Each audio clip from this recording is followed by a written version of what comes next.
हाय everyone, कैसे हैं आप सब। CMA group 4 final group 4 cost and management audit में आज हम चैप्टर नंबर 5 करेंगे। हमारे रैपिड रिवीजन की सीरीज में आज नंबर है चैप्टर 5 का।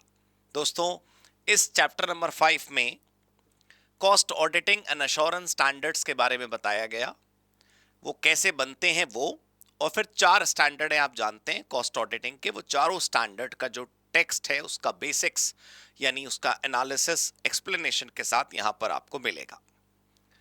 तो सबसे पहले देखते हैं कि कॉस्ट ऑडिटर्स जो हैं वो standards on cost auditing follow करते हैं। तो उसके दो रीजंस हैं। क्या रीजंस हैं? अरे, सबसे पहला रीजन ये है कि कानूनी रिक्वायरमेंट है। भाई, सेक्शन 148 सब सेक्शन 3 कहता है कि cost auditor will have to follow standard on cost auditing during cost audit, before cost audit, after cost audit. तो उनको ये फॉलो करना है, कॉस्ट ऑडिट के दौरान, कॉस्ट ऑडिट से पहले, कॉस्ट ऑडिट के बाद। दूसरा जो मुख्य कारण है वो है प्रोफेशनल एथिक्स। आपने मॉड्यूल नंबर 3 में पढ़ा होगा या फिर आप पढ़ेंगे कि प्रोफेशनल एथिक्स यानी कि institute of cost accountants of India के आप सदस्य हैं, तो उसके कुछ अपने प्रोफेशनल स्टैंडर्ड्स हैं जिनका पालन आपने करना चाहिए, और इस वजह से यहां पर ये रिक्वायरमेंट हमारी है। नाउ, ये कौन बनाता है standards? They are formulated by cost audit and assurance standard board. जो हमारा माननीय सीएमए इंस्टीट्यूट है उसके अंदर अलग अलग डिविजन्स हैं, तो उसका अपना एक इंडिपेंडेंट बोर्ड है जिसका नाम है cost audit and assurance standard board. वो इसको बनाता है, ठीक है। जब वो बना देता है तो हमारा माननीय आईसीएमएआई केंद्र सरकार को ये स्टैंडर्ड्स रेकमेंड करता है, और केंद्र सरकार उसे नोटिफाई कर देती है ऑफिशियल गैजेट के माध्यम से। आप जानते हैं वो गैजेट नोटिफिकेशन होता है, ऊपर लिखा होता है ब्लैक एंड व्हाइट में, भारत का राजपत्र, गैजेट ऑफ इंडिया, और फिर उसमें नोटिफाई करा जाता है। तो जब सीएमए इंस्टीट्यूट का जो कॉस्ट ऑडिट स्टैंडर्ड्स बोर्ड है, cost auditing and assurance standard board जो है, जब वो फॉर्मुलेट करता होगा कॉस्ट ऑडिटिंग स्टैंडर्ड्स को, तो वो कौन कौन से फैक्टर्स को कंसीडर करता है। मेरी बात ध्यान से सुनिएगा, मैं क्या कह रहा हूं। भाई, सीएमए इंस्टीट्यूट का cost and auditing assurance standard board जब कॉस्ट ऑडिटिंग स्टैंडर्ड्स लिखेगा, SCA standards on cost auditing लिखेगा, तो कॉस्ट ऑडिटिंग स्टैंडर्ड्स बनाते वक्त वो कुछ फैक्टर्स को कंसीडर करेगा। आप इनको ऐसे समझ लीजिए कि there environmental factors, without considering them you can't write standards. आप स्टैंडर्ड लिखते हो तो आप क्या लिखते हो कि भाई ये चीज़ें फॉलो करनी है। तो जिन चीज़ों को आप मैंडेटरी बना रहे हो कि इनको फॉलो करना है, फॉलो करने के लिए ये तो देख लो कि माहौल कैसा है। So these are the factors. What all factors are to be considered?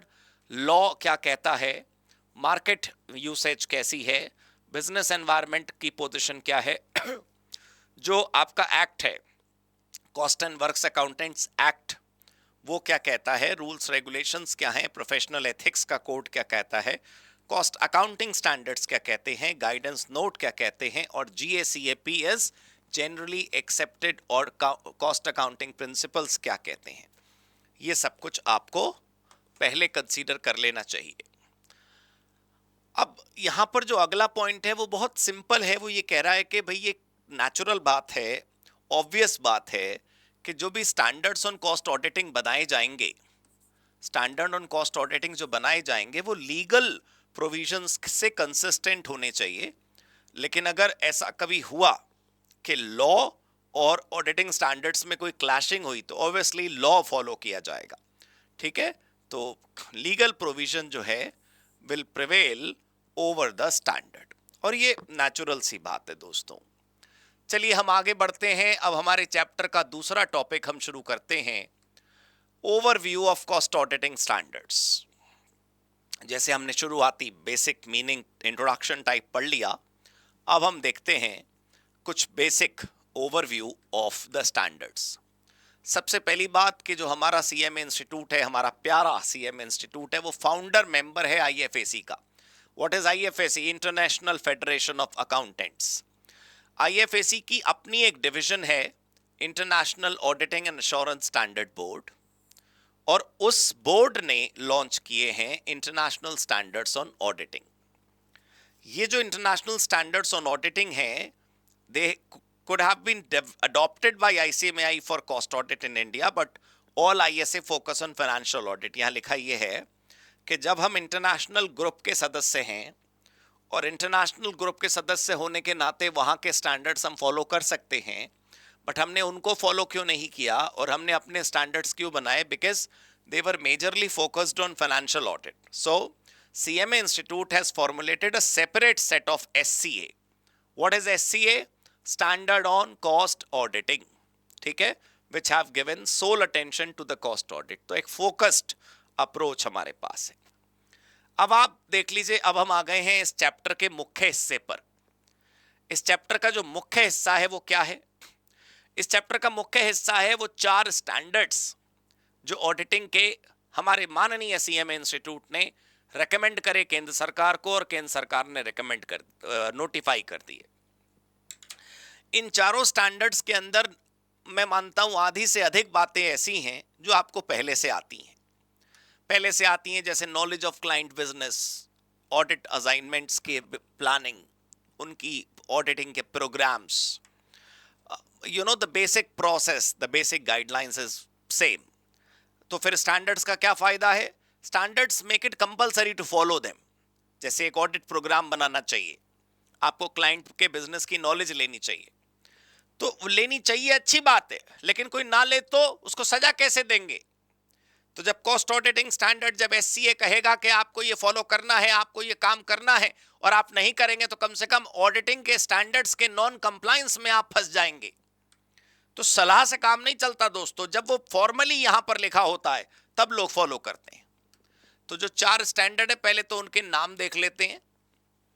101 से लेकर 104 तक सीरीज है। पहला है planning and audit of cost statements. दूसरा डॉक्यूमेंटेशन, कॉस्ट ऑडिट डॉक्यूमेंटेशन। तीसरा है overall objectives of the cost audit and conducting of cost audit. और आखिरी है नॉलेज ऑफ क्लाइंट्स बिजनेस। तो ये चारों चीजें सोचिए, आप दिल से सोचिए, नई नहीं है आपके लिए। ये चारों शब्द आपने सैकड़ों बार सुने होंगे आपके बचपन, यानी आपके इंटरमीडिएट में भी और इधर फाइनल में भी। सबसे पहला है प्लानिंग, ऑडिट की कैसे करेंगे उसके ऊपर स्टैंडर्ड है। डॉक्यूमेंटेशन कैसे आप डिजाइन करेंगे, प्रिजर्व करेंगे, मेंटेन करेंगे, उसके ऊपर स्टैंडर्ड है। What are the basic objectives that you have in mind and what knowledge is needed from the client's business, वो सब कुछ कैसे प्राप्त करेंगे, क्या उसके नियम कायदे हैं, ये हम यहां पर सीखेंगे। तो चलिए दोस्तों, एक एक करके स्टार्ट करते हैं। हमारा पहला स्टैंडर्ड है planning, planning the audit of cost statements. तो एक एक करके देखते हैं यहां क्या लिखा है। सबसे पहली बात, प्लानिंग करने से पहले कॉस्ट ऑडिटर को इंश्योर करना चाहिए कि उसका अपॉइंटमेंट प्रॉपर है कि नहीं। कहीं ऐसा तो नहीं अपॉइंटमेंट लेटर रिसीव ना हुआ हो हमें और हम खुश बैठे हैं हमारा अपॉइंटमेंट हो गया। भाई तो चेक तो कर ले। लीगल रिक्वायरमेंट्स जो आपके अपॉइंटमेंट की हैं, एथिकल रिक्वायरमेंट जो है वो सब सेटिस्फाई हो रही है कि नहीं। आपके अग्रीमेंट के जो टर्म्स एंड कंडीशंस हैं वो क्लियर हैं, उनमें वेगनेस तो नहीं है, कल को झगड़ा हो। ये देख लीजिए कि आर्म्स लेंथ रिलेशनशिप है कि नहीं, कहीं आप कहीं इन्फ्लुएंस तो नहीं है, कॉन्फ्लिक्ट ऑफ इंटरेस्ट तो कोई नहीं है, और कोई ऐसा तो नहीं है कि जो इतना गंभीर इशू हो, इतना क्रिटिकल मैटर हो that you may refuse to accept the audit assignment. कोई इतनी बड़ी बात तो नहीं है। तो सबसे पहले ऑडिट का प्लानिंग करने से पहले आप ये सारी चीजें पहले चेक कर लीजिए। पता चला प्लानिंग में 4 दिन लगा दिए और फिर पता चला ऑडिट एक्सेप्ट ही नहीं करना हमें, तो फलानी प्रॉब्लम है। तो पहले आपने ये सब चेक करना है। अब उसके बाद आप प्लानिंग करने बैठेंगे, आप बनाएंगे ओवरऑल स्ट्रेटेजी। तो ओवरऑल स्ट्रेटेजी जब आप बनाएंगे तो ओवरऑल स्ट्रेटेजी बनाते वक्त नीचे दी गई चीजें ध्यान में रखनी है। तो क्वेश्चन देखिए कैसे बन सकता है। क्वेश्चन ऐसे थोड़ी बनेगा, write short note on standard 101। अरे क्वेश्चन बनेगा, यू आर ड्राफ्टिंग, वो क्वेश्चन बनाएगा प्यारा सा 3 लाइनों का। You have been appointed as the cost auditor of XYZ automobiles limited, that's a listed company. You are supposed to draft an audit strategy for that company. What all matters will you keep in mind while developing the audit strategy? Write down in the context of SCA 101। अब बच्चा सोचेगा हाय तौबा कैसा question है, कैसा क्या question है? Simple है, ऑडिट स्ट्रैटेजी बनाते वक्त नीचे दी गई बातों को ध्यान रखना है। अरे पहले आप चेक करो प्रिलिमिनरी एक्टिविटी का रिजल्ट, ये वाली है प्रिलिमिनरी एक्टिविटी, सब कुछ सही है, पहले तो ये चेक करो। दूसरा, क्लाइंट के बिजनेस की नॉलेज लो, पास्ट एक्सपीरियंस, ऑडिट की नेचर, स्कोप, डेडलाइंस क्या हैं, फॉर्मेट ऑफ रिपोर्टिंग सरकार के मुताबिक क्या है, ऑडिट के डायरेक्शन को डिसाइड करने के लिए रेलेवेंट फैक्टर्स क्या हैं, हमें कितने रिसोर्स चाहिए, कैसे रिसोर्स चाहिए, कब चाहिए। These are the factors to be considered while making audit strategy। ठीक है ना? चलो, अब यहां पर बताया गया है कि जब आप ऑडिट प्लानिंग करेंगे तो मुख्य रूप से दो चीजों को आप कवर करेंगे। Will majorly cover following two things. पहला, nature, extent and timing of risk assessment and audit activities. कितना रिस्क, कब चेक करेंगे, कैसा रिस्क। और दूसरा, ऑडिट डायरेक्शंस, जो हमारी टीम है उसको हम क्या क्या डायरेक्शंस देंगे, कैसे उनको इंस्ट्रक्शंस देंगे, कैसे उनको रिव्यू करेंगे। यानी कि क्लाइंट प्लेस पर कितना रिस्क है और हमने कैसे काम करना है, उसके मेजर डायरेक्शंस क्या होंगे, बस। अगला पॉइंट है कि जब आप प्लानिंग करें तो पिछले ऑडिटर से एक बार कम्युनिकेट मैंडेटरी करें। अगर पिछले ऑडिटर आप ही हैं तो कोई बात नहीं, कभी तो आपसे पहले कोई रहा होगा, नहीं है कोई तो कोई बात नहीं। अब अगला पॉइंट है कि जब आप ऑडिट प्लान बनाएंगे तो आप नीचे दिए गए फैक्टर्स को कंसीडर करेंगे। ये इन पर सवाल बन सकते हैं सीधे सीधे, हालांकि बहुत कम फ्रीक्वेंसी है इस चैप्टर की, मतलब बुरा ना मानना, लेकिन रिवीजन में तो हमने सारे चैप्टर करने थे ना। कॉस्ट अकाउंटिंग फ्रेमवर्क क्लाइंट का, किस प्रकार का कॉस्ट अकाउंटिंग सिस्टम है, क्या पॉलिसीज हैं उसकी, जिस इंडस्ट्री में वो काम करता है वहां की रिक्वायरमेंट्स क्या हैं, जो कानून उसके ऊपर अप्लाई होते हैं उनकी रिक्वायरमेंट्स क्या हैं। कुछ ऐसा तो नहीं है कि इस इंडस्ट्री के अंदर कुछ यूनिक फीचर्स है, जैसे दुनिया का नॉर्मल लॉस 10% होता है, यहाँ का खाली 2% नॉर्मल लॉस होता है, उसके ऊपर सारा एब नॉर्मल होता है। कितना भरोसा हम कर सकते हैं अदर ऑडिटर्स पर, आईटी कितने लेवल तक इंप्लीमेंटेड है, what best kind of technology they people have, कब रिपोर्ट देनी है, कब मीटिंग्स करनी है, कितने रिसोर्सेज चाहिए और हैं कितने, उसके हिसाब से तो प्लान होगा ना। हमें टीम में मान लीजिए 10 मेंबर चाहिए और वहां पर 6 ही लोगों का स्टाफ है, उस हिसाब से प्लान करेंगे। थोड़ा एक्स्ट्रा लोड लेकर काम करें, क्या कर सकते हैं, ठीक है ना। अच्छा, अगला पॉइंट देखो, सीरियस है, सिचुएशनल है। अगर आप पहली बार ऑडिट कर रहे हैं, यानी कि इनिशियल ऑडिट एंगेजमेंट है, ठीक है, मतलब आपको ये क्लाइंट पहली बार मिला है। इनिशियल का मतलब ये नहीं आपने जिंदगी में पहली बार काम शुरू करा है, जिस क्लाइंट का आप काम करने जा रहे हैं, फर्स्ट टाइम करने जा रहे हैं, तो पिछले ऑडिटर का काम रिव्यू करो, पहले मैनेजमेंट के साथ थोड़े इश्यूज डिस्कस करो, ओपनिंग बैलेंस चेक करो आप, और उनका क्वालिटी कंट्रोल जो है वो चेक करो। हो गया। अब मुझे बता दो कौन सी बात तुमने पहले नहीं सुनी थी इसमें। Audit plan, audit strategy, nature, extent and timing of audit procedures, risk assessment, materiality, ये सब वही बातें हैं पुरानी। अब होता क्या है कि उसको स्टैंडर्ड में पिरो दिया जाता है तो थोड़ा स्ट्रक्चर्ड लगता है, सिस्टमैटिक लगता है, तुम लोगों के लिए थोड़ा सिस्टमैटिक चीज बन जाता है। बाकी है वही, घबराना नहीं है। कभी वो पेपर में क्वेश्चन पूछ ले, write down the requirement of audit documentation as per SCA 102। अब आप बच्चा सोच रहा हाय तौबा SCA 102 क्या होता है। Nothing to worry about my dear friends, focus on the topic name, not on the number. वो पूछ रहा है डॉक्यूमेंटेशन के जो ऑडिटिंग स्टैंडर्ड्स हैं 102, उस पर चर्चा करिए। तो चर्चा कराओ यार डॉक्यूमेंटेशन पे, तो मैं क्या 102 से क्या मतलब। टॉपिक पे ध्यान दीजिए, रूल पे ध्यान दीजिए। चलिए, यहां लिखा है कोई भी डॉक्यूमेंटेशन होगा तो वो दो पर्पस सॉल्व करेगा, एक तो रेफरेंस और एक एविडेंस। हमेशा याद रखिए, रेफरेंस अपने लिए होता है, एविडेंस दूसरों के लिए होता है। और अगर कॉस्ट ऑडिट डॉक्यूमेंटेशन की बात करें, पहले वाला तो हमने पढ़ा था कि जनरली कोई भी डॉक्यूमेंट हो या तो वो रेफरेंस में यूज होगा या वो एविडेंस में। लेकिन अगर कॉस्ट ऑडिट के डॉक्यूमेंटेशन की बात करें तो वो दो चीजें में हेल्प करता है। पहला, कि कॉस्ट ऑडिट के ऑब्जेक्टिव्स अचीव हुए कि नहीं ये पता लगाने के लिए, और ये पता लगाने के लिए कि जो कॉस्ट ऑडिटिंग किया गया वो as per standard and as per provisions किया गया कि नहीं। भाई जो कागज आप मेंटेन करोगे वो आपके लिए सबूत होंगे कि हमारा कॉस्ट ऑडिट कितना इफेक्टिव हमने किया, हमारा कॉस्ट ऑडिट हमने एज पर स्टैंडर्ड्स किया, हमारा कॉस्ट ऑडिट हमने एज पर लीगल प्रोविजंस किया। करेक्ट। ये कुछ अदर पर्पसेस हैं। जैसे मुख्य पर्पस तो ये दो हो गए कि हमारे कॉस्ट ऑडिट जिन ऑब्जेक्टिव्स को लेकर हमने किया था वो हमें प्राप्त हुए कि नहीं, that was a major objective, major purpose. Following are the other purposes. What are the other purposes? Team member को मदद मिलती है, सुपरविजन में मदद मिलती है, अकाउंटेबिलिटी सेट करना आसान हो जाता है कि कौन आदमी जिम्मेदार है, सिग्निफिकेंट मैटर्स का रिकॉर्ड हो जाता है, क्वालिटी कंट्रोल में हेल्प मिलती है, इंस्पेक्शन में मदद मिलती है।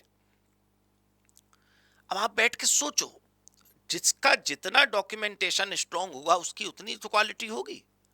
कोई भी चीज चेक करना आसान होगा, किसकी गलती है ये पता करना आसान होगा। तो ये तुम यहां से पढ़ के जाओगे तभी लिख पाओगे, ऐसा नहीं है। मैं बार बार ये आपकी आंखें खोलना चाहता हूं कि आप घबराइए मत। आप ग्रुप 4 के कैंडिडेट हैं, 2 महीना बाद आपके सिग्नेचर मार्केट में चला करेंगे, you will be a qualified cost accountant. और आप घबराएंगे तो कैसे काम चलेगा? अरे आपको टिप्पणी करनी है, अपनी टिप्पणी लिख कर आइए, नंबर मिलेंगे। कैसे नहीं मिलेंगे?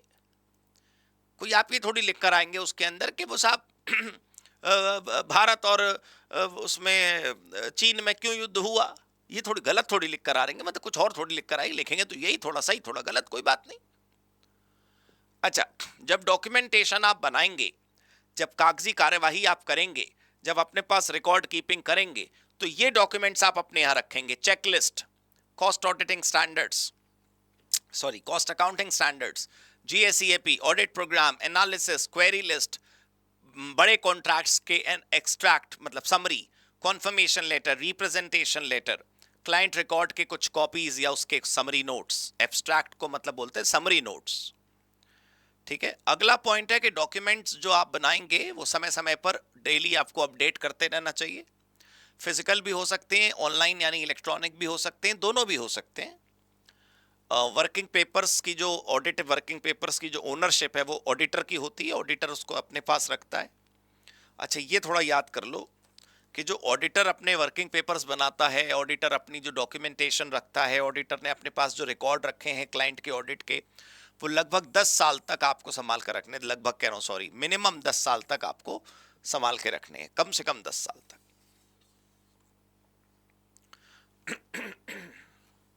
अच्छा, ये वाला जो पॉइंट है ना, ये भी अच्छा है कि अगर आपका कोई स्मॉल क्लाइंट है, उसका टर्नओवर लिमिट को तो क्रॉस कर गया लेकिन बहुत बड़ा नहीं है, तो भी कम से कम ये वाले डॉक्यूमेंट्स तो आपको संभाल के रखने चाहिए, मतलब बनाने चाहिए।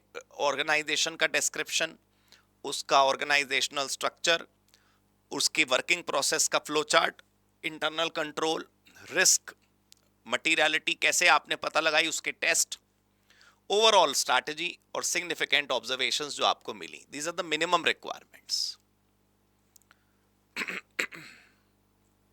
Right? So that was 102. We have done 2 standards out of the 4. Now let us proceed with the third standard.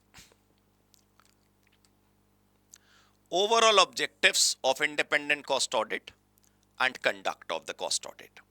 इसका मतलब इसमें यह पढ़ाया जाएगा कि हम cost audit क्यों करते हैं, what are the major objectives। तो उसमें क्या होगा, एक प्राइमरी आप ऑब्जेक्टिव पढ़ेंगे और एक सेकेंडरी ऑब्जेक्टिव पढ़ेंगे, और दूसरा आप पढ़ेंगे इसमें कंडक्ट के कॉस्ट ऑडिट कैसे किया जाता है, कंडक्ट क्या है उसका। तो देख लीजिए, overall objectives are divided to primary and secondary. Primary objective ये है कि भाई ऑडिटर एक अश्योरेंस प्राप्त करना चाहता है, कोई भी क्लाइंट ही सही, वो एक प्रकार का भरोसा चाहता है फ्रॉम द ऑडिटर कि उसके कॉस्ट अकाउंट्स में कोई मटेरियल मिस स्टेटमेंट्स नहीं है, वो एरर फ्री हैं, फ्रॉड फ्री हैं, उसके अंदर गलतियां नहीं हैं, धोखाधड़ियां नहीं है, उसके सारे अकाउंट्स एज पर रिक्वायरमेंट्स बनाए गए हैं, एज पर GACAP बनाए गए हैं, एज पर कैश बनाए गए हैं, and they are true and fair. This all is the primary objective. तो ये तो 4 ऑब्जेक्टिव हो गए। 4 कैसे होगा यार, एक ही तो ऑब्जेक्टिव है। We want an assurance from the auditor And the assurance is one objective. That assurance is related to these 4 points. What are the secondary objective? To provide report about. Secondary objective is we need a report. Assurance to mil gaya, but we need a report to be submitted about the findings, legal requirements and standards. अब जैसे आपने पढ़ा primary, आपने पढ़ा secondary, वो तो हो गया. ये कुछ अदर ऑब्जेक्टिव्स हैं छोटे छोटे, कि वही audit team, supervision, error rectify हो जाता है, रिकंसिलेशन मिल जाता है, डिस्क्लोजर्स हो जाता है, लॉ फॉलो हो जाता है. Now we talk about conduct. इस स्टैंडर्ड में दूसरा हिस्सा था कंडक्ट का, कि जब ऑडिट करेंगे तो कैसे करेंगे. तो सबसे पहली बात, आपको स्टैंडर्ड्स ऑन कॉस्ट ऑडिटिंग को स्ट्रिक्टली फॉलो करना है. और कभी ऐसा हुआ कि आपने फॉलो नहीं किया तो आपको रिपोर्ट करना है कि हमने क्यों नहीं फॉलो किया. कॉस्ट ऑडिटर को हमेशा अपने जीवन में प्रोफेशनल स्केप्टिसिज्म रखना होता है. प्रोफेशनल स्केप्टिसिज्म मतलब एटीट्यूड ऑफ क्रिटिसिज्म. क्रिटिक्स बनकर काम करना है. हर बात को क्वेश्चन करना कोई बुरी चीज नहीं है. You must do that. Cost auditor को अपना ऑडिट तभी करना चाहिए जब वो इवैल्यूएट कर चुका हो इंटरनल कंट्रोल को और रिस्क असेसमेंट कर चुका हो. वो पहले ये तो पता लगा ले कि जहां वो ऑडिट करने जा रहे हैं वहां का कंट्रोल कैसा है. अगर वहां का कंट्रोल बहुत खराब है तो हम ऑडिट स्ट्रॉन्ग करेंगे, एंड वाइस वर्सा. वो पता लगाए कि यहां का रिस्क किस लेवल का है, क्योंकि अगर ऑडिट रिस्क हाई है तो ऑडिट प्रोसीजर स्ट्रॉन्ग करने पड़ेंगे. 3 प्रकार के रिस्क होते हैं, ये आपने पहले भी सुना होगा. Inherent, control and detection. बचपन से सुनते आ रहे हैं आप. इनहेरेंट रिस्क का मतलब है the risk which can never be eliminated. Control risk का मतलब है that there are weaknesses in internal control and the weakness is so embedded in the system that you can't remove it. Detection risk is okay, आप जब check करते हो you check only the sample. तो पता चला जो sample में आपने चेक नहीं किया, पता चला सारा एरर वर देयर ओनली, तो एरर डिटेक्ट नहीं हुए, फ्रॉड डिटेक्ट नहीं हुआ. Right. Now during the process of audit, auditor must make good use of MRL. Let me tell you what is MRL, although you know, हम तो revise कर रहे हैं. जब कभी भी आप मैनेजमेंट से क्वेरी पूछते हो और मैनेजमेंट कोई रिप्लाई करता है, आपको विश्वास नहीं करना है. कहना भैया लिखित में दे दो. तो वो जो लिखित में लिखकर अपनी सफाई पेश करता है उसको बोलते हैं मैनेजमेंट रिप्रेजेंटेशन लेटर. के मैनेजमेंट ने तो देखो जज साहब हमसे ये कहा था. तो बार बार आपको उसके कॉन्फर्मेशन लेने चाहिए, MRL लेना चाहिए. That's all. 103 is done. Now we talk about 104 कि जब आप ऑडिट करते हैं, कॉस्ट ऑडिट क्या दोस्तों, कोई भी आप ऑडिट करोगे, you must have certain amount of knowledge for the client's business. जब तक आपको उसके बारे में जानकारी नहीं मिलेगी आप कैसे काम करेंगे. तो knowledge of client business is very important, and how do you get that will be discussed here in 104. तो auditor must obtain adequate knowledge about the client's business, its processes, its environment in which it operates. तो अगर specifically बात करें तो आपको किस किस बारे में नॉलेज लेनी चाहिए. एंटिटी का नेचर, उसके द्वारा अपनाए गए प्रोसेस, उसके प्रोडक्ट, उसकी एक्टिविटीज, उसकी ओनरशिप स्ट्रक्चर, उसके governance rules, who manages what, who has what decision making powers, industry factors, law जो उसके ऊपर लगते हैं, रेगुलेशंस जो उसके ऊपर लगते हैं, कोई ऐसी एक्सटर्नल फैक्टर जो उस पर अफेक्ट करता है, उनकी कॉस्ट अकाउंटिंग रूल्स क्या हैं, and what is the performance that they have achieved in so many years. अब यहां पर है कि ऑडिटर को इवैल्यूएट करना चाहिए नीचे दी गई चीजें. देखो यहां पर था कि आपने नॉलेज ले ली, यहां पर था कि आपने जानकारी प्राप्त कर ली, यहां पर था you that you collected data about the company. Here you are analysing the data, you're evaluating the company's performance in a continuous manner कि internal control कितना effective है, how much level of ethics they are following, do they have honesty in integrity embedded in their employees and the leadership also, कितना बड़ा IT का वो लोग चीज follow करते हैं. अब यहां पर है कि जब आप इंटरनल कंट्रोल इवैल्यूएट करते हैं, रिस्क असेसमेंट भी आपको कर लेना चाहिए. रिस्क असेसमेंट दोनों तरफ से होता है. देखो जिस क्लाइंट का हम ऑडिट करने जा रहे हैं क्या वो सॉल्वेंट रहेगा, क्या लिक्विडिटी प्रॉब्लम तो नहीं आएगी उसको, क्या उसके बिजनेस के अंदर कंसिस्टेंसी मेंटेन्ड है, और एक अपने एंगल से रिस्क, कहीं ऐसा तो नहीं कि हम गलतियां ना पकड़ पाए। ऑडिट रिस्क, तो रिस्क का असेसमेंट अपने को करना होता है, उस असेसमेंट के बारे में यहां पर पॉइंट्स हैं। आइडेंटिफाई बिजनेस रिस्क, जो मैंने आपको बताया व्यापारी के एंगल से, और उनके अकरेंस का लाइक्लीहुड आप असेस करो, कितना प्रोबेबिलिटी है कि इसका बिजनेस फेल हो जाएगा। Estimate how significant the risk, कितना बड़ा है, उसको बोलते हैं ना, क्या बोलते हैं उसको, रिस्क मेजरमेंट।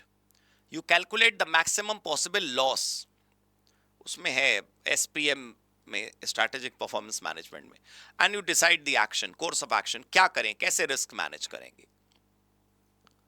ठीक है, ये तो रिपीटेड टाइप पॉइंट है कि भाई जब आप इंटरनल कंट्रोल चेक करोगे तो 3 चीजें आपको चेक करनी है, कितना इफेक्टिव है, लगातार उनके प्रोसेस को मॉनिटर करना है, और क्या जो कंट्रोल सिस्टम हमारे क्लाइंट के कंपनी में फॉलो होता है वो एडिकेट है कि नहीं, वो कमजोर तो नहीं है, वो कम तो नहीं है।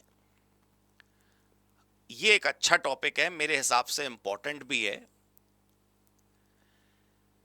जब आप किसी कंपनी को ये जज करते हो ना कि वो अच्छा कर रही है कि बुरा कर रही है, तो आपको उसके कंपेटिटर्स भी जज करने चाहिए।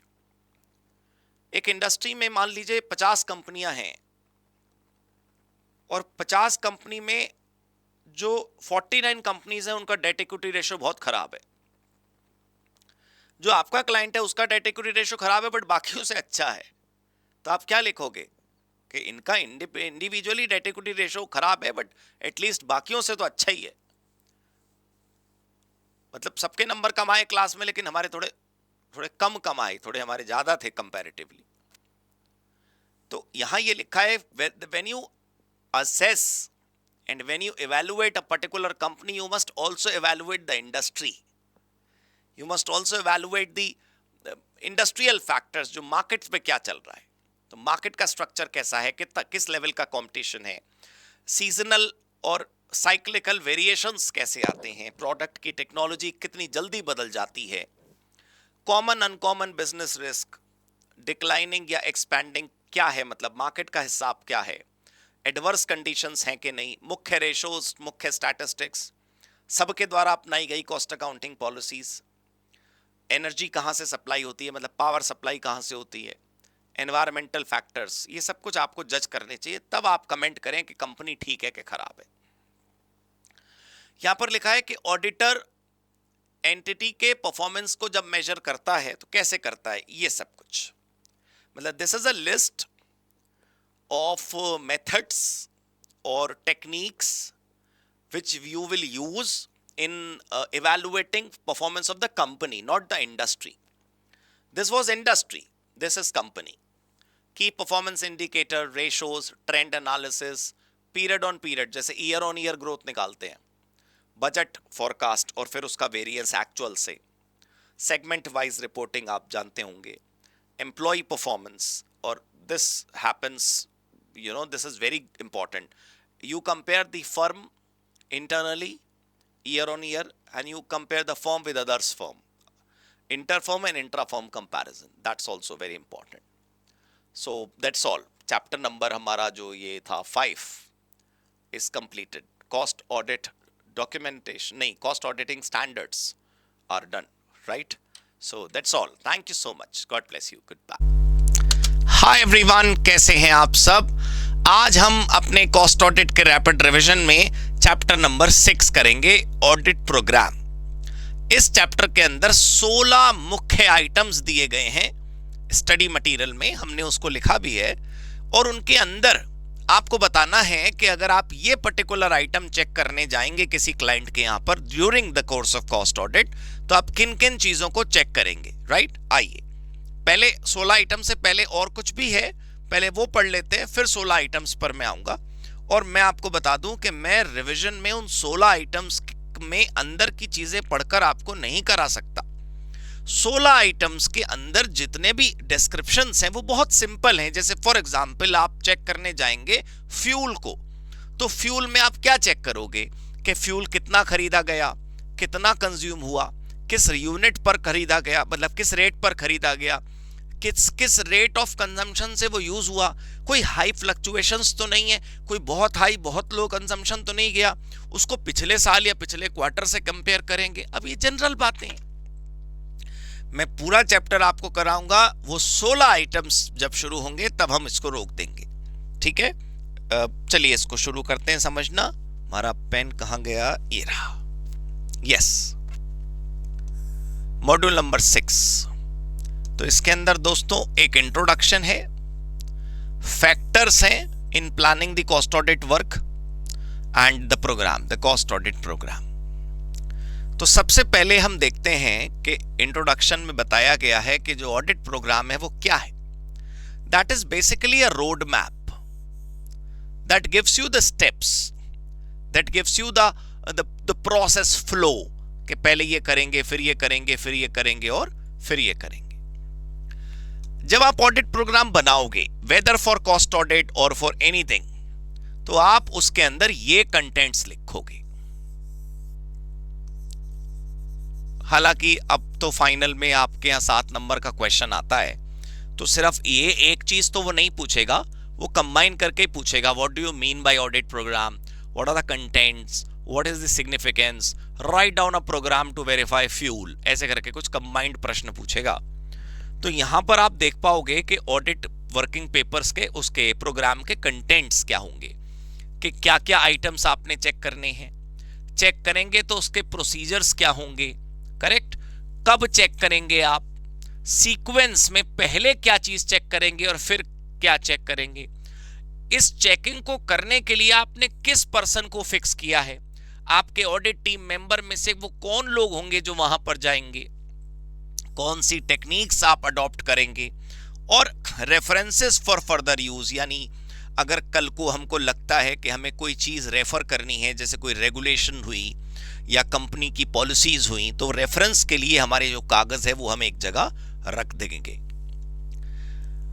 ऑडिट प्रोग्राम ऐसे डिजाइन होना चाहिए कि हमारा जो ऑडिट है वो हमारा ऑडिट इफेक्टिव हो जाए, और हमारी जो रिस्क हो प्रोबेबिलिटीज होती हैं कि भाई हमने पूरा ऑडिट कर दिया फिर भी हम मिस स्टेटमेंट्स को नहीं रोक पाए, गलतियों को हम नहीं पकड़ पाए, रिस्क ऑफ मिस स्टेटमेंट हमारा जो है वो कम हो जाए, ठीक है, ये रिस्क जो है वो एलिमिनेट हो जाए, खत्म हो जाए।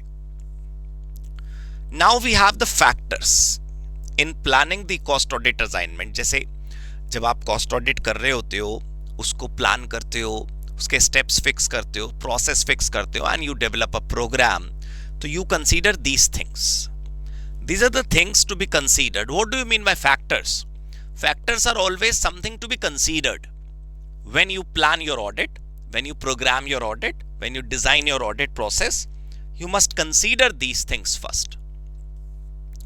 So सबसे पहले है requirement of audit personnel. आपको टीम चाहिए तो आपको ट्रेनिंग प्रॉपर देनी है, आपको सफिशिएंट एक्सपीरियंस वाले बंदे अपनी टीम के अंदर रखने हैं, ठीक है।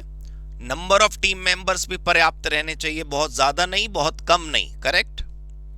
जिस इंडस्ट्री का आप कॉस्ट ऑडिट करने जा रहे हैं उसके 5 साल की पहले आप स्टडी करिए, राइट। उस कंपनी की 5 साल की एनुअल रिपोर्ट आप स्टडी करिए, और वो जो टीम मेंबर को आप ट्रेनिंग देंगे ना, उसके भी कंटेंट यहां पर बताए गए हैं कि जब आप टीम मेंबर को ट्रेनिंग देंगे तो किस पर्टिकुलर मैटर की वो ट्रेनिंग देंगे आप। देखिए, फिजिकल इंस्पेक्शन, मतलब जहां पर जिस बंदे को आप भेजेंगे उस बंदे को भेजिए पहले उस प्रीमाइसेस में जहां पर ऑडिट होना है, वो he should get accustomed to the area, he should get familiar with the people.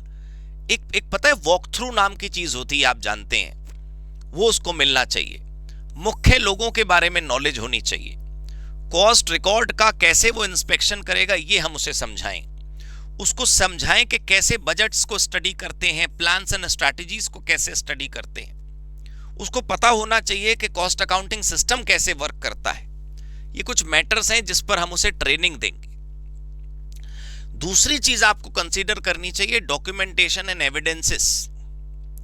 आप ये ध्यान रखिएगा हम क्या कंसीडर कर रहे हैं, फैक्टर्स, क्यों कंसीडर कर रहे हैं? प्लानिंग के लिए, यानी प्लानिंग से पहले ये सारी चीजें हमें कंसीडर हो जानी चाहिए। देखो, ऑल मैटर्स विच में provide evidence must be recorded. जितनी भी चीजों से आपको लगता है कि आपकी ओपिनियन सपोर्ट होगी, आप कह रहे हैं कि ऑडिट में आपको पता चला records are all right, you must have the evidence for your support. If you say audit ये cost records are not correct, then again you need something to support your opinion. आपको daily worksheet की तैयारी करनी है, जहां पर आप daily observation note करेंगे, क्वेरी नोट करेंगे, क्योंकि देखो आदमी के मन के पता नहीं होते इसकी स्पीड कितनी है, ये कब चंचल होकर कहां पहुंच जाए। अब आप रिलैक्स होकर बैठे हैं लंच में और आपको याद आया कल जो मैं चेक कर रहा था ये इलेक्ट्रिसिटी कंजम्पशन की स्टेटमेंट, उसमें मैंने देखा, हाँ, अभी इसको पूछेंगे। अरे यार, तो तुम्हें याद ना रहे तो यू राइट इट डाउन, फटाक से लिख लो, आप झटपट झटपट उसको नोट डाउन कर लो। तो वो जो तुम नोट डाउन कर रहे हो उसको बोलते हैं क्वेरी, जो तुमने पूछनी है बाद में, जो तुमने कंफर्म करनी है क्लाइंट से। और तुमने पूछना नहीं है, बस तुम्हें समझ आ गया, तुमने कुछ चीज नोटिस करी, वो ऑब्जर्वेशन है। तो उसके लिए आपको एक वर्कशीट बना लेनी चाहिए। कुछ फॉर्मेट होने चाहिए तुम्हारे पास डॉक्यूमेंट के, कि जैसे क्लाइंट को लेटर लिखना है तो उसका फॉर्मेट, डॉक्यूमेंट मंगाना है तो उसका फॉर्मेट, एक्सटर्नल कंफर्मेशन पार्टी से लेने हैं तो उसका फॉर्मेट। वर्किंग पेपर मैनेजमेंट आपका होना चाहिए कि आपके पास फाइलों में कागज रखने का तो सिस्टम है, लेकिन अगर निकालना पड़े तो हम इतने बढ़िया कागज संभाल के रखते हैं कि निकलता कोई नहीं, रिट्रीवल नहीं कर पाते हम। तो ऐसा नहीं होना चाहिए। प्रॉपर इंडेक्सिंग भी होनी चाहिए, आपको डिविजन्स होने चाहिए, कॉन्फिडेंशियलिटी का आपको ध्यान रखना है, और ये ध्यान रखना है कि सेफ कस्टडी में वो आपके डॉक्यूमेंट्स रहें।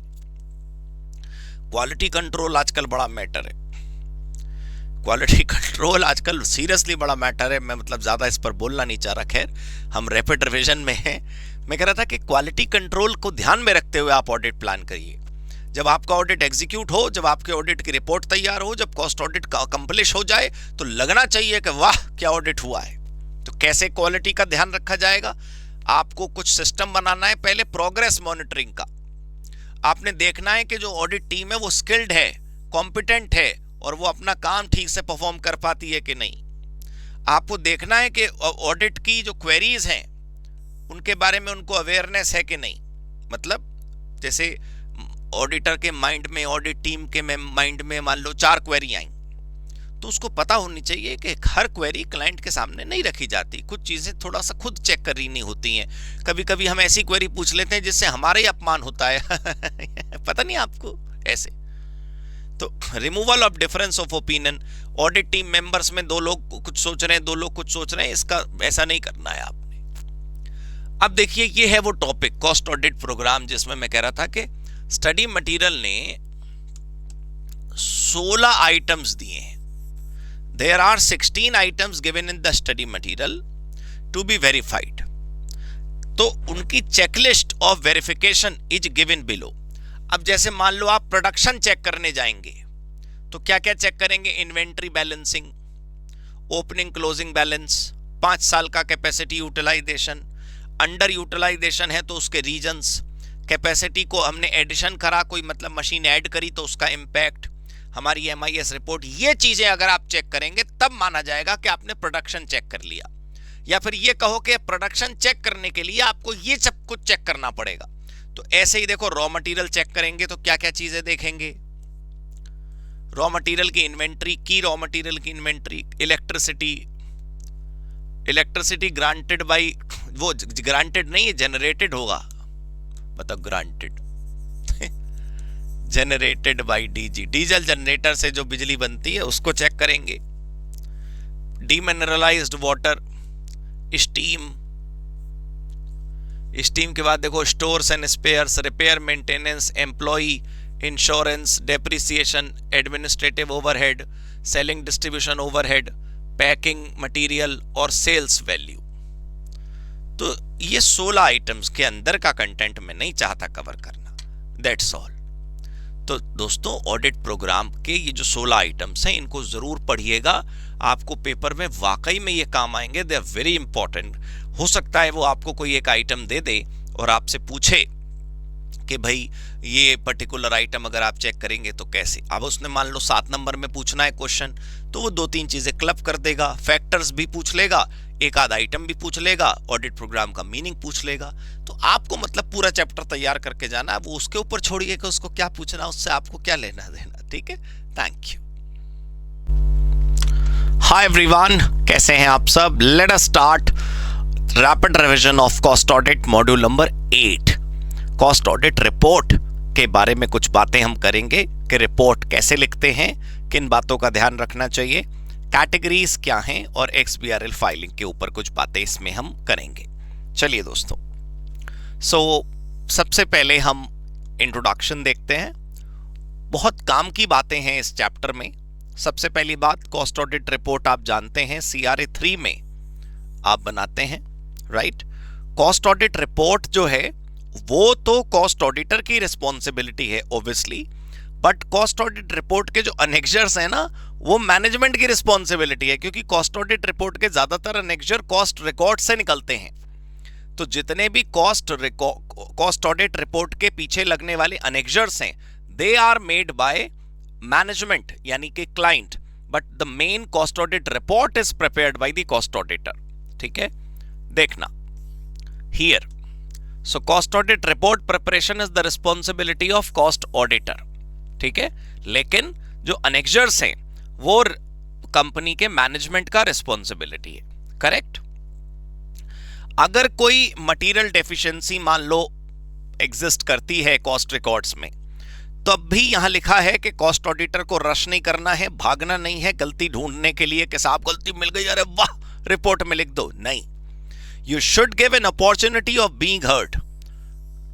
मैनेजमेंट को एक्सप्लेनेशन की अपॉर्चुनिटी मिलनी चाहिए, और अगर उसके एक्सप्लेनेशन के बाद ऑडिटर को लगता है कि ठीक है इसको ड्रॉप किया जा सकता है, सफिशिएंट एक्सप्लेनेशन है, ठीक कर दिया गया है, there is no big impact, तो वी कैन ड्रॉप दैट। ऐसा जरूरी नहीं है कि हमने कोई ढूंढ के साहब कमियां निकालनी है। ठीक है, अगर मैनेजमेंट का रिप्लाई सेटिस्फैक्टरी नहीं है या फिर मैनेजमेंट का रिप्लाई ही नहीं है, तो आप ऑब्वियसली उसको रिपोर्ट करिए, अच्छी बात है उसको रिपोर्ट करना, कोई बात नहीं।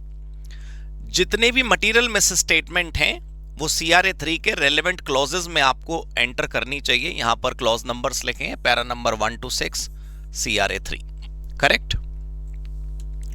चलिए दोस्तों, नाउ हमारे पास अब हेडिंग है critical elements of cost audit report and related evidences.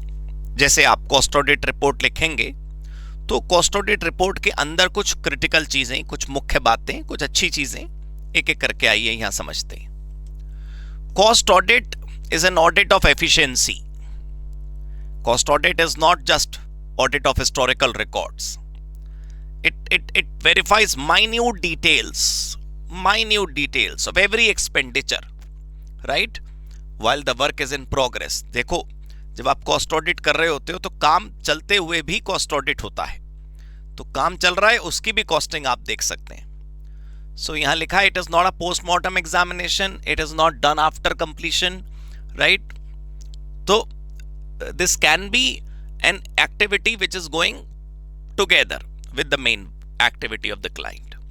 Cost audit में दो मुख्य चीजें होती हैं, और आपको बताऊं हर जगह ही ज्यादातर दो मुख्य चीजें होती हैं। ऐसा कोई कॉस्ट ऑडिट में फिक्स नहीं है, बाकी में भी तो यही दो काम होते हैं। पहला वेरिफिकेशन, भाई यहां पर आप कॉस्ट अकाउंटिंग रिकॉर्ड्स कर रहे हैं, कहीं पर कोई और दूसरी चीज करेंगे, लेकिन मुख्य काम तो वेरिफिकेशन ही है। उसके साथ साथ दूसरा सब्सिडरी काम आप क्या करते हैं, एरर्स को डिटेक्ट करना। मिल गई तो ठीक है, नहीं मिली तो कोई बात नहीं, एरर्स को हम साइमल्टेनियसली डिटेक्ट करने का काम करते हैं। चलिए उसके बाद देखते हैं, cost audit is also a tool of performance evaluation. क्यों?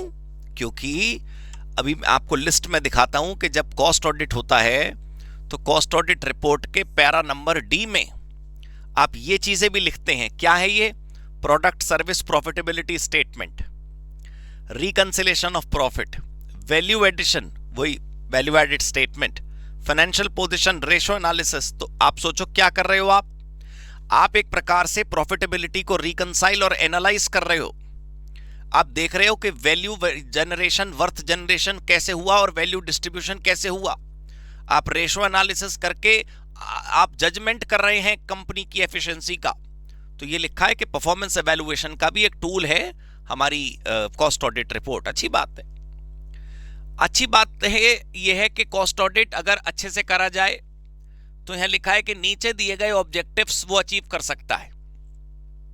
Accuracy verification, compliance of generally accepted cost accounting principles, जो predetermined cost accounting procedures हैं उनका वेरिफिकेशन, गलतियों को ढूंढना, एक्सपेंडिचर को वेरीफाई करना, और जो एग्जिस्टिंग रिकॉर्ड्स मैनेजमेंट ने कॉस्ट के बनाए वो कितने यूजफुल हैं, ये चीज पता लगाना। तो आप सोचो, यहां पर लिखा है, इस पर अलग से क्वेश्चन बन सकता है कि अगर कॉस्ट ऑडिट इफेक्टिवली किया जाए तो इफेक्टिवली कॉस्ट ऑडिट करने पर क्या क्या ऑब्जेक्टिव्स आपके अचीव हो सकते हैं, ये हमें यहां से पता चल सकता है, राइट।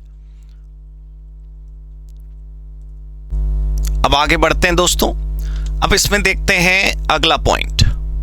ये तो वही पॉइंट है कि डेफिशिएंसी है, इनएफिशिएंसी है, सब डिस्क्लोज हो जाती है। कॉस्ट ऑडिट रिपोर्ट की मदद से जो स्टैट्यूटरी ऑडिटर आता है उसको थोड़ी वो मिल जाती है हेल्प। हमारे कर्मचारियों पर एक मोरल चेक आ जाता है, उनको खुद भी लगता है कि भाई कॉस्ट ऑडिट होना है, तो वो थोड़ा अलर्ट रहते हैं, थोड़ा ठीक तरीके से काम करते हैं। अब यहां ध्यान से देखिएगा कि जब आप कॉस्ट ऑडिट रिपोर्ट बनाते हैं तो यहां पर लिखा है कि कॉस्ट ऑडिट रिपोर्ट से डिसीजन मेकिंग भी मदद होती है, राइट। डिसीजन मेकिंग की मदद मिलती है। तो जब डिसीजन मेकिंग की मदद मिलती है तो फिर ऑडिट रिपोर्ट लिखते समय कुछ क्रिटिकल बातें उसके अंदर इंक्लूड करनी चाहिए। भाई आप कॉस्ट ऑडिट रिपोर्ट बनाएंगे, मैनेजमेंट को प्रेजेंट होगी वो रिपोर्ट, मैनेजमेंट डिसीजन मेकिंग करेगा आपकी रिपोर्ट के अनुसार। तो यहां पर लिखा है कि कुछ मुख्य चीजें आपको एज एन ऑडिटर अपनी रिपोर्ट में इंक्लूड करनी चाहिए which will help the decision maker. क्या है? पहला, क्या कोई आइडल टाइम इसलिए था क्योंकि रॉ मटेरियल नहीं था, तो हमें डिसाइड करना पड़ेगा रॉ मटेरियल में कंट्रोल की पॉलिसी।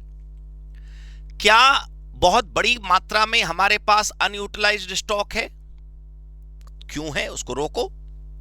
क्या हमारे कॉस्ट रिकॉर्ड पर्याप्त है, एडिकेट है कि नहीं। क्या मैनेजमेंट की पॉलिसी फॉलो होती है कि नहीं, मतलब मैनेजमेंट ने पॉलिसी ड्राफ्ट तो कर दी बट वो इंप्लीमेंट नहीं हो रही।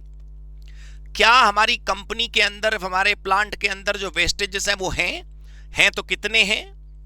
क्या हमारे कॉस्ट रिकॉर्ड्स में वो ट्रुथफुलनेस है, वो फेयरनेस है, वो ऑनेस्टली है, बनाए गए थे कि नहीं बनाए गए थे। हमारी रिपोर्ट का मुख्य कंसंट्रेशन, मुख्य फोकस किस पर होना चाहिए, कॉस्ट पर, एफिशिएंसी पर, प्रॉफिटेबिलिटी पर, रादर देन प्लेन स्टैटिस्टिक्स। जानते हैं इसको क्या बोलते हैं? प्लेन स्टैटिस्टिक्स होता है एक मैथमेटिकल टेबल बस, और उसके नीचे कमेंट होना, तो ये गलत है। We must have a kind of statistical statement, we must have a mathematical statement, we must have something called data supported by explanation. तो वो कॉस्ट ऑडिट रिपोर्ट बनाते वक्त कॉस्ट ऑडिटर्स यानी कि आपको ध्यान रखना है। Report should highlight cases of rising cost and why the cost is rising, वो भी आपको बताना चाहिए, और आपको बताना चाहिए कि कहां कहां पर कॉस्ट रिड्यूस करी जा सकती है अगर करी जा सकती है तो। अब हम पढ़ेंगे कि क्वालिफाइड ऑडिट रिपोर्ट क्या होती है और एडवर्स ऑडिट रिपोर्ट क्या होती है। दोस्तों दोनों में फर्क है। एडवर्स का मतलब होता है सब कुछ गड़बड़ झाला है, इस क्लाइंट में कुछ है नहीं, और क्वालिफाइड ऑडिट रिपोर्ट होती है कि सब कुछ सही है कुछ चीजों को छोड़कर। भाई we have verified everything, we have also found it correct except for some items, this is qualified, everything is okay except for these things, इसको बोलते हैं क्वालिफाइड रिपोर्ट। और एडवर्स रिपोर्ट किसको बोलते हैं? एडवर्स रिपोर्ट बोलते हैं everything is wrong, everything is bad, कुछ ढंग का साहब है ही नहीं यहां पर। सो देखें, when everything is verified and found correct, subject to certain exception, such report is called qualified report. There are instances of non-compliance, कुछ instances, ना कि सब कुछ गलत। भाई देखो, CRA1 जो कॉस्ट रिकॉर्ड्स के फॉर्मेट हैं या generally accepted cost accounting principles हैं, वो फॉलो नहीं हुए कहीं ना कहीं, कुछ ना कुछ चीजें, लेकिन उसका इंपैक्ट इतना बड़ा नहीं है कि हम ये कहते हैं कि सब कुछ खराब है। But such non compliance is not quite pervasive, यानी सब जगह ही गड़बड़ है, सब जगह ही नॉन कंप्लायंस है, ऐसा नहीं है। आसान शब्दों में बात करें तो कुछ गलतियां हैं, लेकिन वो इतना इम्पैक्ट नहीं कर रही हैं कि सारे रिकॉर्ड्स खराब हो जाए। They still true, they still fair, but वो चांद में दाग है थोड़ा सा, वो तो हो ही जाता है।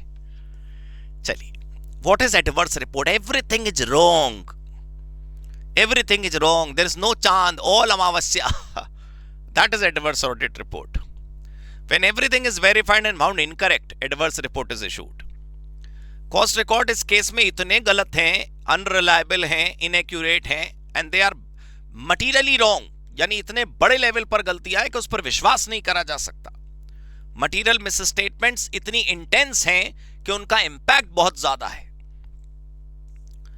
Now we have the XBRL format.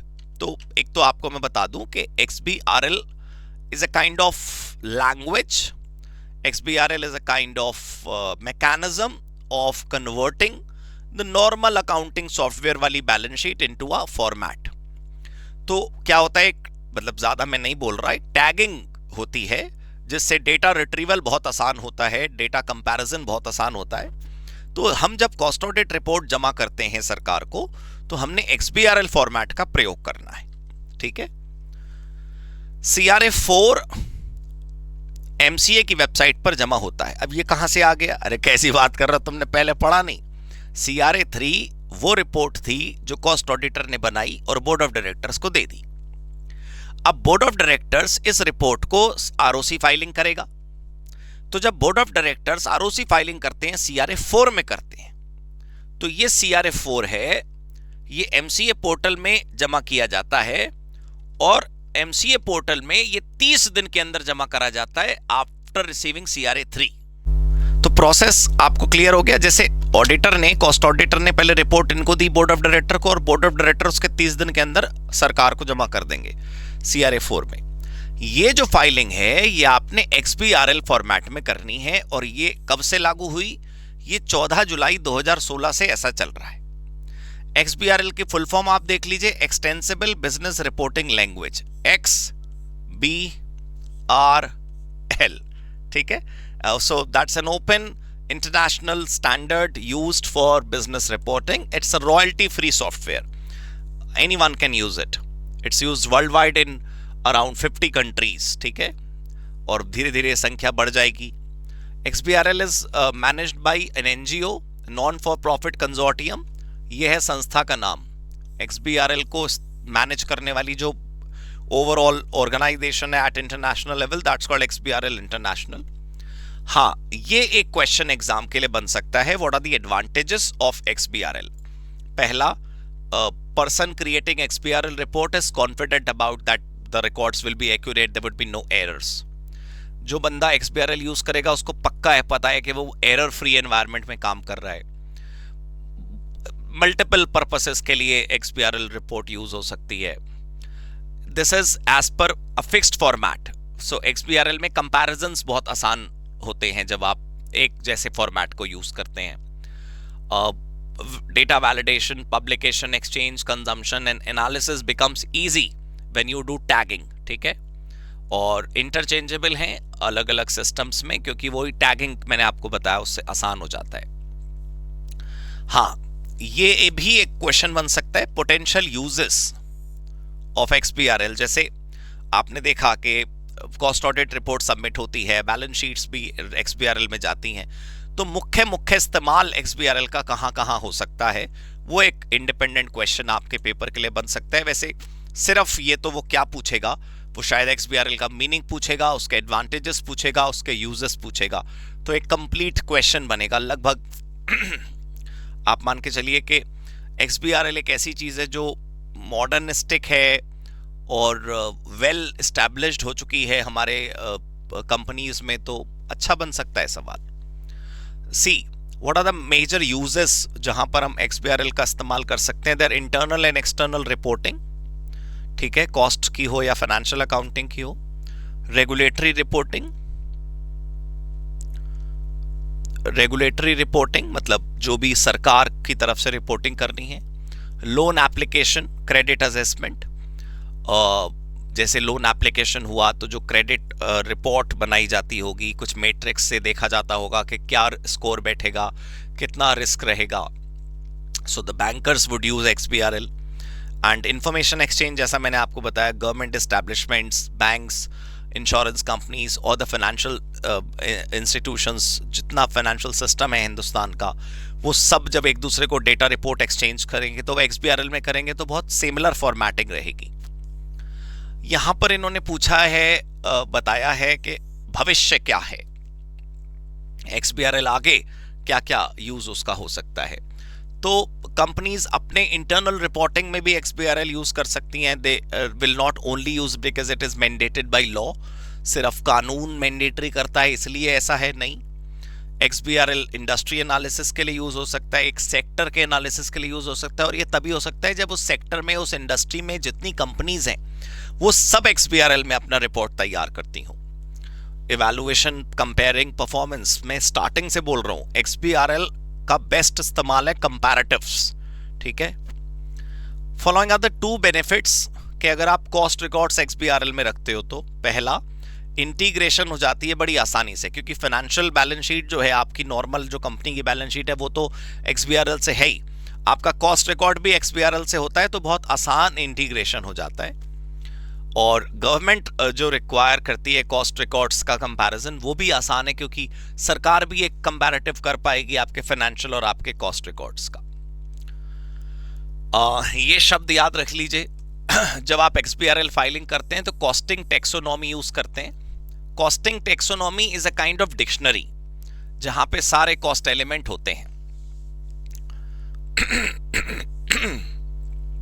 नीचे एक प्रैक्टिकल चीज बताई गई है इस पॉइंट में, थोड़ा आपको, अगर आप XBRL में काम करेंगे तो ज्यादा अच्छा समझ आएगा, बट फिलहाल पेपर की तैयारी करो, आप प्रैक्टिकल का भी सीख लेंगे। हमारा वो CFM है, उसमें XBRL सिखा देंगे आपको, कोई बात नहीं। मैं क्या बोल रहा हूं कि जब आप कॉस्ट ऑडिट रिपोर्ट को XBRL में कन्वर्ट करोगे, मतलब कॉस्ट ऑडिट या कॉस्ट रिपोर्ट को, जब आप कॉस्ट अकाउंट्स को जब आप कन्वर्ट करोगे XBRL में, तो उसकी मेथड्स हैं, उसके मेथडोलॉजीज हैं। तो यहां पर बताया गया कैसे कैसे कर सकते हो। पहला, एक डेडिकेटेड सॉफ्टवेयर इस काम के लिए है, वो आप बाय कर लो। मैनुअल मैपिंग कर सकते हो आप डेटा की, डेट की नहीं है, ये डेटा है। Manual mapping of data in XBRL। Accounting package में पहले से XBRL एम्बेडेड है, जैसे आप जो भी सॉफ्टवेयर अकाउंटिंग का यूज कर रहे हैं, जोहो या क्विक बुक्स या टैली, तो उसमें XBRL का सिस्टम पहले से एम्बेडेड हो, या फिर आप वेबसाइट्स पर ऑनलाइन लाइव कन्वर्जन होता है विदाउट डाउनलोडिंग द पैकेज। अच्छा, ये आप थोड़ा याद कर सकते हो, ये एक अच्छा इंपॉर्टेंट क्वेश्चन एग्जाम के लिए बन सकता है कि CRA 4 की फाइलिंग के स्टेप्स क्या हैं। What are the steps to file CRA 4 in XBRL format? It can become an independent question. तो सबसे पहले हमें करनी होती है मैपिंग ऑफ कॉस्ट एलिमेंट, फिर उसके बाद पॉपुलेट करना होता है रेलेवेंट डेटा। भाई वो डेट नहीं है, डेटा है, ठीक है। इंस्टेंस डॉक्यूमेंट होता है एक, जो हमें क्रिएट करना होता है, फिर उसकी वैलिडेशन करनी होती है, फिर इंस्टेंस डॉक्यूमेंट को PDF में कन्वर्ट करते हैं ताकि वो अटैच हो सके, और उसको CRA 4 में अटैच कर देते हैं और सबमिट कर देते हैं। ये प्रोसेस XBRL के यूजेस, उसके advantages, general meaning, full form, ये सब ना XBRL के ऊपर एक इंडिपेंडेंट क्वेश्चन बनाकर पेपर में वो आपसे पूछ सकता है, तो इसको आप थोड़ा तैयार रखिएगा। So that's all, thank you so much, God bless you, goodbye. Hi everyone, कैसे हैं आप सब? आज हम रिवाइज करेंगे मॉड्यूल नंबर 7। इसके अंदर हम डॉक्यूमेंटेशन एंड ऑडिट प्रोसेस देखते हैं। आपको सच्चाई बताऊं तो इसके अंदर कुछ नहीं है चैप्टर में। अगर आपको थोड़ा सा भी याद है ना बचपन की यादें, in intermediate you had a subject called auditing along with the corporate accounts, company accounts. In that also you did audit process, audit documentation, लगभग वही है। सोचो आप टैक्स ऑडिट करो, स्टार्ट ऑडिट करो, मैं कह रहा हूं सोशल ऑडिट करो या कॉस्ट ऑडिट करो, the documentation word would remain the same, the process will remain the same. You do the planning, you do execution, you do the reporting, you bring out conclusions. तो ये same ही रहता है, ठीक है। तो थोड़ा सा रिलैक्स रहिए। the chapter is very easy. It has 3 different part. One is cost audit documentation, Next is audit process, and thereafter we had practical steps of audit process. There are 6 steps. तो सबसे पहले हम बात करेंगे पहले वाले की. Just a second.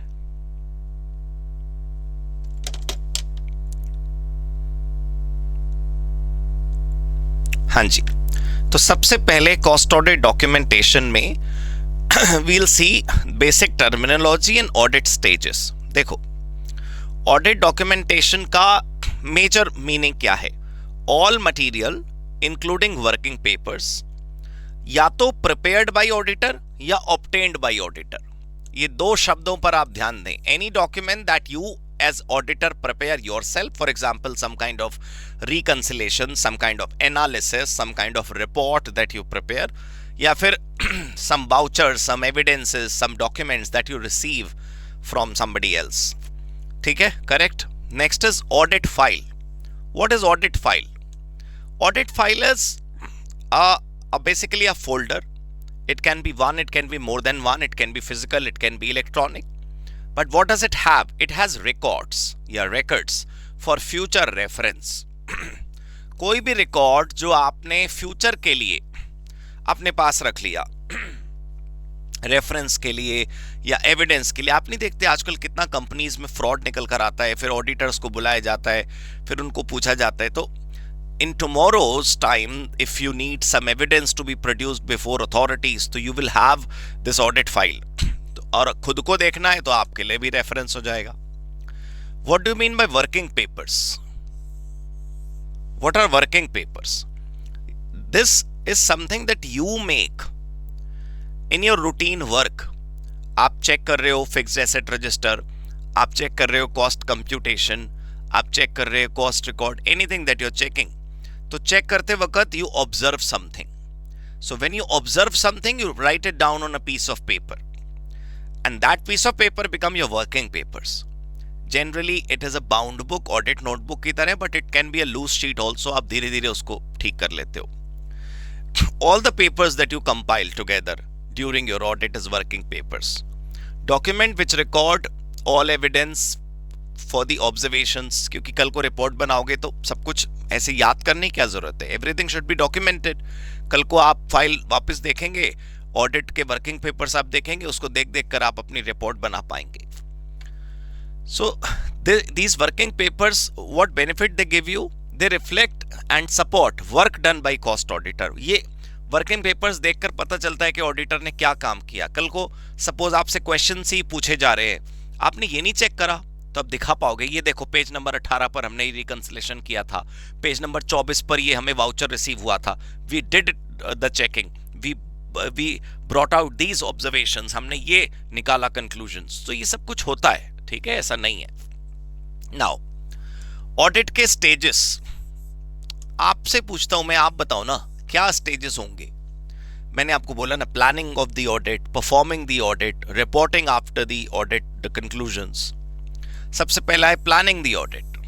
भैया आप ऑडिट की प्लानिंग कैसे करते हैं? आप पहले क्लाइंट की वर्किंग समझते हैं कि काम वहां पर कैसे होता है, क्लाइंट के यहां पर कौन से डिपार्टमेंट एंड कौन सी एक्टिविटीज मटेरियल इन नेचर हैं, वो आप देखते हैं.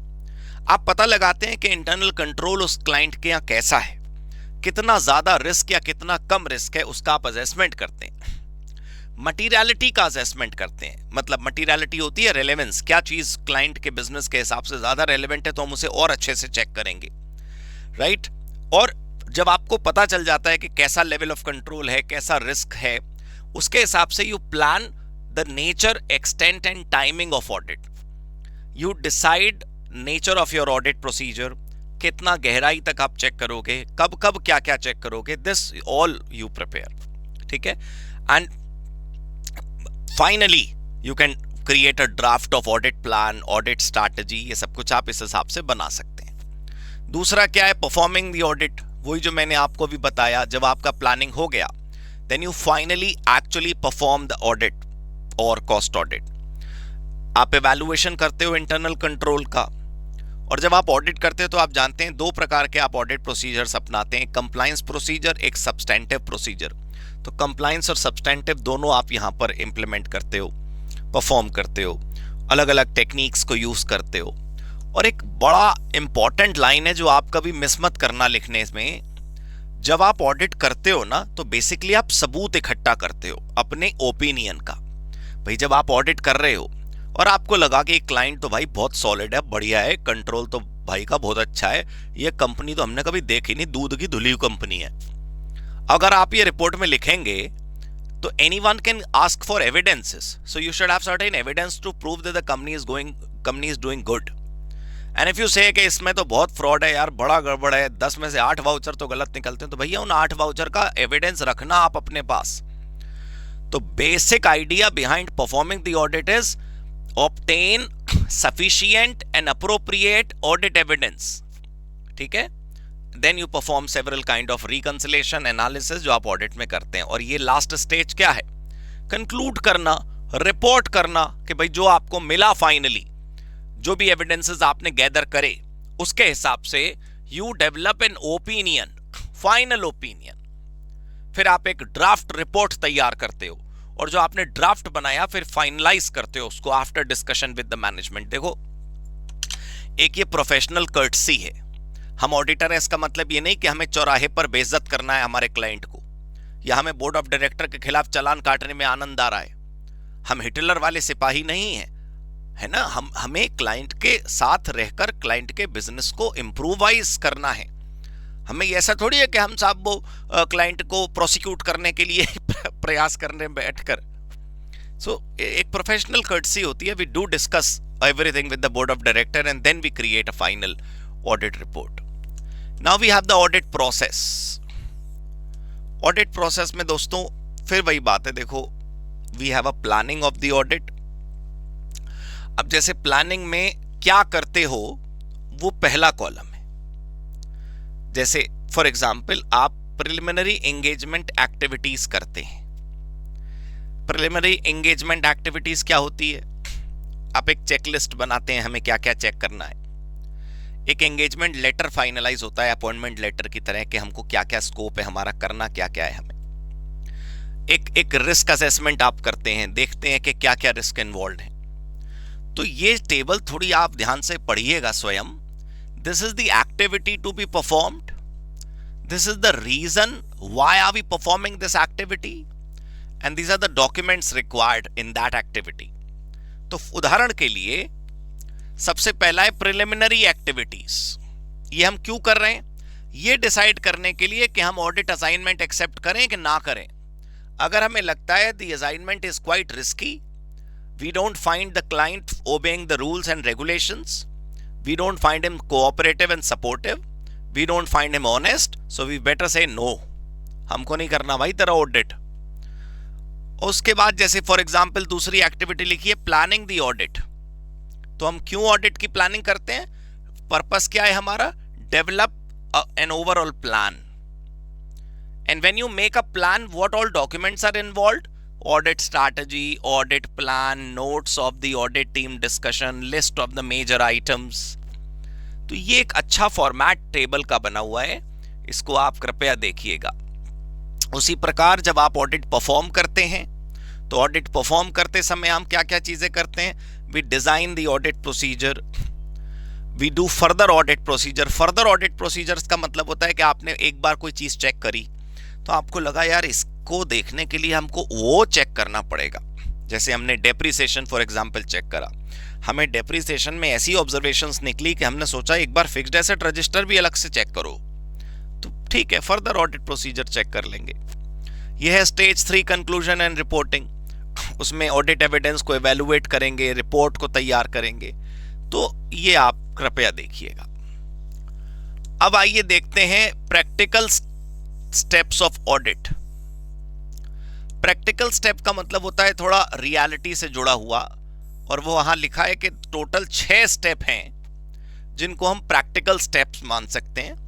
अगर आप इमेजिन करें कि आप कॉस्ट ऑडिटर हैं, और मैंने मेन बैच में भी आपसे कहा था, मैं अब भी कह रहा हूं कि आप नौकरी करें, कारोबार करें, किसी भी डोमेन में करें, किसी भी एरिया में करें, अपनी लाइफ में आपने एक ऑडिट असाइनमेंट तो करना चाहिए। आप किसी कॉस्ट अकाउंटेंट को, किसी अकाउंटेंट को कहिएगा कि भाई हमको वो करना है, एक पर्टिकुलर ऑडिट आपको करना है और उसके पैसे आपको नहीं भी मिलेंगे तो कोई बात नहीं, but you would gain an experience, a lively experience of going for an audit, right. तो सबसे पहला स्टेप है objectives of audit and management outlook. Objectives of audit and management outlook क्या मतलब हुआ? You find out if cost audit is undertaken only to fulfill legal requirement या फिर कुछ और ऑब्जेक्टिव्स हैं। जैसे जब कॉस्ट ऑडिट का आपको काम मिले तो पहले आप ये पता लगाओ कि क्लाइंट का टर्नओवर लिमिट क्रॉस हो गया है तो बेचारा मजबूरी में कॉस्ट ऑडिट करवा रहा है, या फिर उसके साथ साथ उसका अच्छा विजन है इसलिए वो कॉस्ट ऑडिट करवा रहा है। इसके साथ साथ उसके और भी ऑब्जेक्टिव है, जैसे cost optimisation, cost reduction, efficiency को चेक करना, ये चेक करना कि जो प्रोडक्ट मिक्स है या डाइवर्सिफिकेशन है वो हम उन्होंने करा है कि नहीं, profit mix, loss mix. Profit mix, loss mix होता है कि प्रॉफिट मेकिंग प्रोडक्ट कौन से हैं, लॉस मेकिंग प्रोडक्ट कौन से हैं, मार्केट स्ट्रैटेजी, बिजनेस स्ट्रैटेजी, ये सब भी वो जानना चाहते हैं। अगला स्टेप है pre conditions of audit. Pre conditions of audit का मतलब है कि ऑडिट से पहले ये सब कुछ चेक कर लो। ऑडिट शुरू करने से पहले ये सब कुछ आपने देख लेना चाहिए। क्या क्या? ऑडिटर और क्लाइंट को डिसाइड कर लेना चाहिए एंगेजमेंट की टर्म्स एंड कंडीशंस, और वो लिखित में होनी चाहिए, वो साइंड होनी चाहिए। और मैनेजमेंट को अपनी रिस्पॉन्सिबिलिटी एक्सेप्ट करनी है कि कॉस्ट रिकॉर्ड उसने बनाने हैं, उसने प्रेजेंट करने हैं, उसी ने प्रोड्यूस करने हैं। ठीक है, generally accepted cost accounting standards वो फॉलो करे, पॉलिसीज कंसिस्टेंट फॉलो करे, पूरे डिस्क्लोजर्स वो करेगा, ऑडिटर को इंफॉर्मेशन और एक्सेस टू रिकॉर्ड देगा, ऑडिटर को वो फैसिलिटीज प्रोवाइड कराएगा, एग्जामिनेशन के लिए, क्रॉस एग्जामिनेशन के लिए हमेशा वो तैयार रहेगा, और जब भी हम कहेंगे प्रॉपर रिप्रेजेंटेशन वो ऑडिटर को देगा, यानी प्रॉपर सफाई वो लिखित में ऑडिटर को देगा। ऑडिटर को ये समझना चाहिए अपने ये वाले उद्देश्य। 1 मिनट की लिस्ट दोबारा देखोगे, these are the points which will define the responsibility of management, and these are the points which will define the responsibility of the auditor. Objectives behind cost audit, area, nature, scope, reporting period, statutory deadlines, इन सब का ख्याल auditor को रखना चाहिए। ठीक है। तीसरा step, जिस क्लाइंट के यहां पर आप काम करने जा रहे हैं उस क्लाइंट के बिजनेस की पूरी जानकारी, उनका मेजर प्रोडक्ट्स कौन से हैं, उनके यहाँ मेजर डिसीजन मेकर्स कौन से हैं, उनकी मेजर पॉलिसीज कौन सी हैं, उनका कंट्रोल मैकेनिज्म कैसा है, प्राइसिंग स्ट्रैटेजी उनकी क्या है, उनके रिकॉर्ड कीपिंग मैनुअल, इलेक्ट्रॉनिक या किस प्रकार से वो बनाते हैं, ये सब कुछ आपको पता होना चाहिए। क्या क्या पता करना है आपको, उसकी लिस्ट यहाँ पर लिखी है। प्रोडक्शन प्रोसेस, रेगुलेटरी फ्रेमवर्क, कौन सी इंडस्ट्री से वो बिलोंग करता है, प्रोडक्ट्स क्या हैं, लोकेशंस क्या हैं, अलग अलग सेटअप्स क्या हैं, नेचर कैसी है, हायरार्की कैसी है, ऑर्गेनाइजेशन स्ट्रक्चर कैसा है, फिर उसके बाद main product, joint product, by product कौन से हैं, सब्सिडरी कंपनी कौन सी है, एसोसिएट कंपनी कौन सी है, जॉइंट वेंचर कौन सा है, की पर्सनल यानी मुख्य लोग कौन हैं, पॉलिसीज क्या हैं, internal details, related party transaction, tax structure, internal audit, accounts, internal control, cost accounting, MIS, risk management का इम्प्लीमेंटेशन, पिछले साल की ऑडिट रिपोर्ट, ये सब कुछ ऑडिटर को पता कर लेना चाहिए, जिससे वो कंपनी के बारे में सब कुछ समझ पाएगा। अब देखो एक्चुअल स्टेप में प्लानिंग में फिर वही रिपीट होगा। रेड कलर से यहां लिखा है कि प्लानिंग में क्या क्या करना है, यहां पर एग्जीक्यूशन में क्या क्या करना है, और अंत में डॉक्यूमेंटेशन में क्या क्या करना है, जैसे फाइनल रिपोर्ट बनाओगे, वर्किंग पेपर्स रखोगे, ये सब कुछ, राइट। सो चैप्टर नंबर 7 का दोस्तों हमारा रैपिड रिवीजन पूरा हुआ। Thank you.